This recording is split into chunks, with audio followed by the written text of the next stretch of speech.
சொலிவன காட்டுல மழை காலம் முடிஞ்சு வெயில் காலம் தொடங்கியது. எல்லா பறவைகளும் சந்தோஷமா வெயில் காலத்தை வரவேற்றாங்க. அப்ப அங்க ஒரு அழகான மான்குட்டி இருந்துச்சு. அந்த மான்குட்டி ரொம்ப நாளா குளிர்ல இருந்ததுனால சூரிய ஒளிய நல்லா என்ஜாய் பண்ணலான்னு தன்னுடைய வீட்டை விட்டு கொஞ்சம் தூரம் வெளியே நடந்து வந்தது. அப்ப அங்க ஒரு பெரிய இடம் ஒண்ணு இருந்துச்சு. அந்த இடத்துல ஒரு அழகான ரோசி கோழி நடந்து வந்துகிட்டு இருந்தது. ஆமா ரோசி, நீ எப்படி இருக்க? அதுவும் இந்த காட்டுல உன்னைய வேட்டையாடும் கழுகுக பார்த்துச்சுன்னா உன்னைய முழுசா ரோஸ்ட் பண்ணி இந்த நேரத்துக்கு சாப்பிட்டுருப்பாங்களே. ஆமா, நீ இந்த காடா? இல்ல, நான் இந்த காடே இல்ல. நான் வெகு தொலைவுல இருந்து வரேன். சன்பாத் எடுக்கலான்னு சொல்லிட்டு இந்த பக்கமா வந்தேன். நான் அப்பவே நினைச்சேன் ஆளு புதுசா இருக்கேன்னு. என்னது சன்பாத்தா? நீ இன்னும் கொஞ்ச நேரம் இங்க இருந்தனா அப்புறம் டெத்து பார்த்து தான் எடுக்கணும். என்ன சொல்றீங்க? என் மேல யாரும் கை வைக்க முடியாது. என்கிட்ட ஒரு பவர் இருக்கு. என்னை யார் அடிக்க வராங்களோ அவங்களுக்கு தான் அடி விழும். தம்பி, நான் சொல்றது உனக்கு புரியலன்னு நினைக்கிறேன். இங்க கொலாவத்தால தான் தண்ணி வராது, ரத்தம் தான் வரும். ஏன்னா இது ரத்த பூமி. ஒழுங்கா சொல்றேன், இங்க இருந்து நீ ஓடி போயிடு. எங்களுடைய பரம்பரைய பத்தி உனக்கு தெரியல.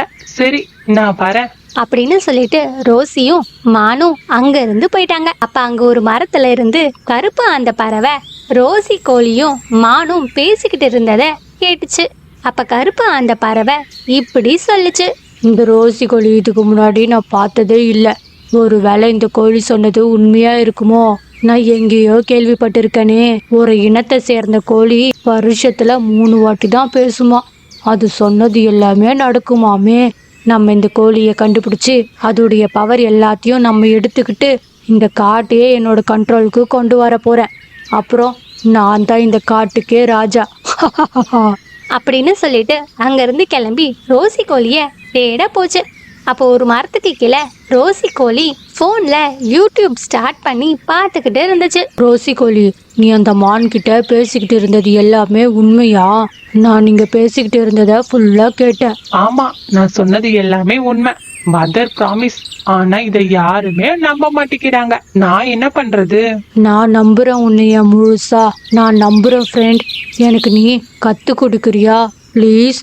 நம்ம 2 பேரும் சேர்ந்து இந்த காட்டையே கண்ட்ரோலுக்கு கொண்டு வரலாம். அப்புறம் நீ தான் மந்திரி, நான் தான் ராஜா, சரியா? எனக்கும் மந்திரியாக ஆசையா தான் இருக்கு. நீ வேற என்னுடைய ஃப்ரெண்டுன்னு சொல்லிட்ட. சரி, நான் உன் கூடவே இருக்கேன், சரியா? ரொம்ப தேங்க்ஸ் ஃப்ரெண்ட்.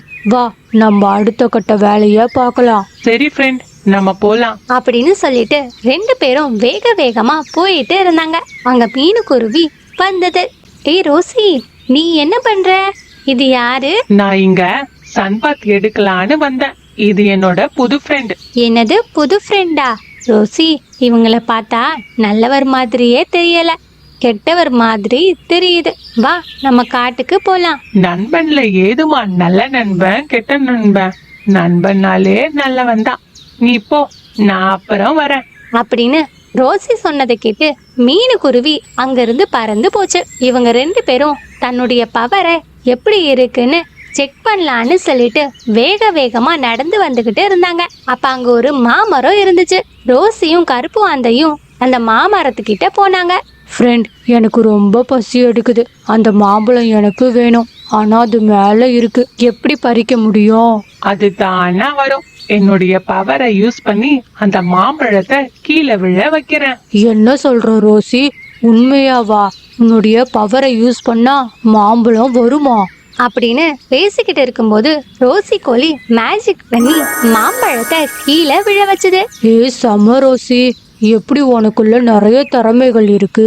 நீ மேஜிக் பண்ண உடனே மாம்பழம் கீழே விழுந்துடுச்சு. செம்ம போ. ஆனா எனக்கு கொஞ்சம் டவுட்டா இருக்கு. உன்னுடைய பவர் மூலம் இந்த மாம்பழத்தை விழ வச்சுட்ட. நம்ம வேற ஏதாவது உயிரினங்க மேல இல்லைன்னா பறவைங்க விலங்குகள் மேல இந்த மேஜிக்கை யூஸ் பண்ணி பார்க்கலாம். அப்பதான் நம்மளுடைய மேஜிக் எவ்வளவு பவரா இருக்குன்னு தெரியும், சரியா? அப்படின்னு கருப்பு ஆந்த பேசிக்கிட்டு இருக்கும்போது ஒரு குரங்கு அங்க வந்துட்டு இருந்துச்சு.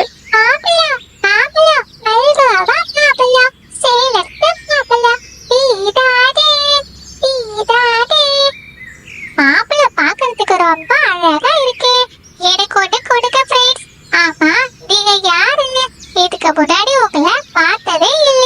நான் இந்த காட்டுக்கு புதுசா வந்திருக்கேன். இது என்னோட ஃப்ரெண்டு. நாங்க 2 பேரும் மாம்பழம் சாப்பிடலான்னு வந்தோம். ஓ, காட்டுக்கு புதுசா? அப்ப சரி, இவங்கள ஈஸியா ஏமாத்திடலாம். எனக்கு எல்லா மாம்பழத்தையும் கொடுங்க, இல்லனா உங்களை கொன்னுடுவேன். ரோசி, இவன் தான் அந்த பலியாடு. ஆடு தானாவே வந்து கழுத்தை காட்டுது. இல்ல காலை காட்டுது. உன்னுடைய பவரை யூஸ் பண்ணி அவனுடைய காலை உடைச்சு ரத்தம் வர வை, சரியா? ஏய் குரங்கு, உனக்கு எவ்வளவு தைரியம் இருந்தா எங்களை கொன்னுடுவேன்னு சொல்வ. இப்ப பாரு என்னுடைய பவரை அப்படின்னு சொல்லி ரோசி கோழியும் மேஜிக் பண்ணி குரங்குடைய காலை உடைச்சு ரத்தம் வர வச்சது. ஹே குரங்கு, ஒழுங்கா இங்க இருந்து போ, இல்லனா இன்னொரு காலும் உடையும் அப்படின்னு சொன்ன உடனே குரங்கு அங்கிருந்து தப்பிச்சு காட்டுடைய மகாராஜாவான சிங்கராஜா கிட்ட போச்சு.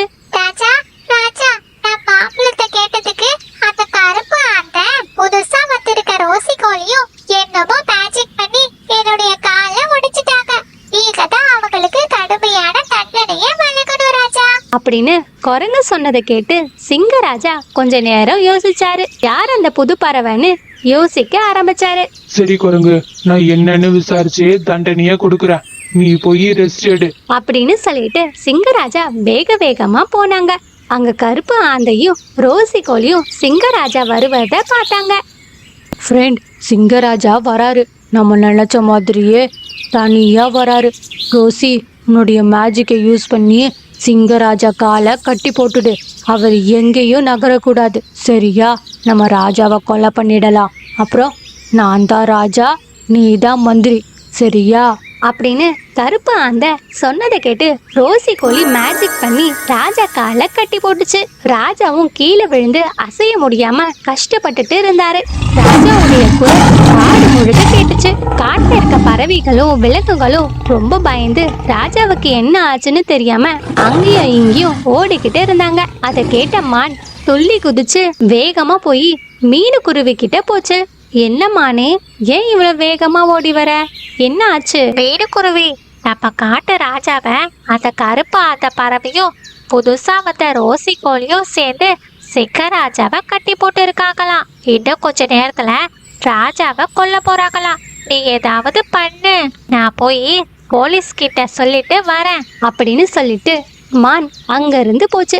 மீனுக்குருவி, நான் அப்பவே சொன்னேன் ரோசி கோழி கிட்ட, அந்த கருப்பு ஆந்தைய பார்த்தா கெட்டவன் மாதிரி தெரியுதுன்னு.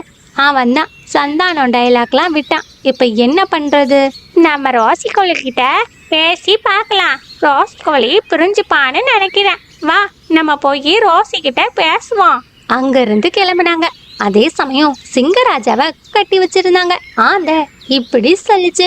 சிங்கராஜா, இன்னும் கொஞ்ச நேரத்துல நாங்க 2 பேரும் சேர்ந்து உங்களை கொலை பண்ண போறோம். அப்புறம் நான் தான் இந்த காட்டுக்கே ராஜா.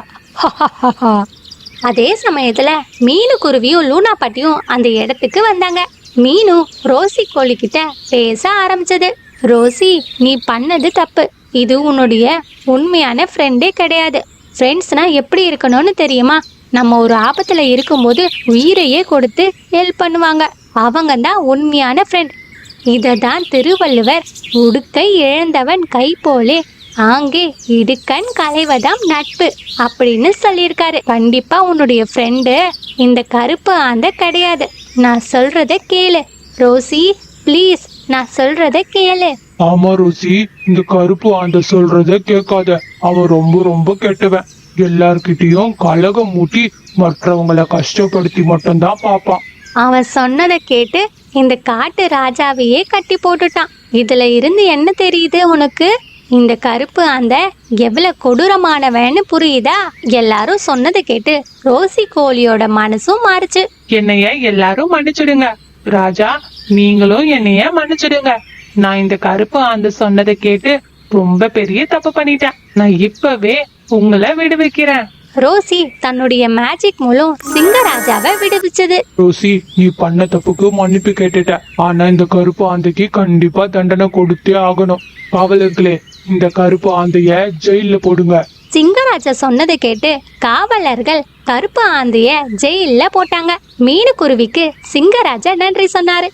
சோலைவனத்துல இருக்க எல்லா பறவைகளும் விலங்குகளும் ரொம்ப சந்தோஷமா இருந்தாங்க. இந்த வீடியோ பிடிச்சிருந்தா ஒரு லைக் பண்ணிட்டு உங்களோட பெஸ்ட் ஃப்ரெண்டுக்கு ஷேர் பண்ணுங்க. இந்த மாதிரி ஸ்டோரிஸை பார்க்க என்னோட சேனலை சப்ஸ்கிரைப் பண்ணிக்கோங்க.